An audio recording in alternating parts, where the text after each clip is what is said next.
Un exemple. On interdit les filets qu'on appelle, pour la pêche, de la pêche, il y a un filet, un équipement de pêche qu'on appelle Medokpokonu. C'est-à-dire, vous faites la pêche avec ça, vous ramassez tout. Les menus frétins, y compris même les alevins. Tout, vraiment, c'est tout.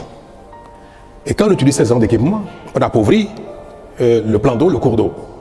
Et la pêche finit par, la richesse halieutique finit par mourir complètement. Donc, l'État régule et empêche les équipements qui ne sont pas conformes à l'intérêt général. Un homme politique, conseiller communal, député, ministre, non, parce qu'en général, les règles en un moment sont fixées par le gouvernement et un ministre fait ça, il va être démis tout de suite. Mais vous prenez un acteur politique, chef de parti politique, conseiller communal ou député, qui dit à ses parents, dans sa localité, n'écoutez pas, ne faites pas attention à cette règle, à cet arrêté du ministre des histoires, continuez de pêcher avec votre filet de Medokpokonu. C'est un acteur politique, c'est pas un citoyen ordinaire. Donc c'est une personnalité du pays. C'est une personnalité qui est écoutée, qui aspire à gouverner, ou soit qui a déjà gouverné, donc qui exerce une certaine influence sur la population.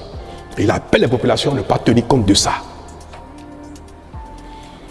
Un maire prend un arrêté pour interdire le prélèvement du sable, de gravillon dans une carrière, en disant que cette carrière a atteint un niveau où continuer déstabilise l'environnement. Et il dit interdiction de prélever, de continuer à exploiter cette carrière. Un homme politique arrive et dit, il dit n'importe quoi lui, continuez. Alors, qu'est-ce qui va se passer?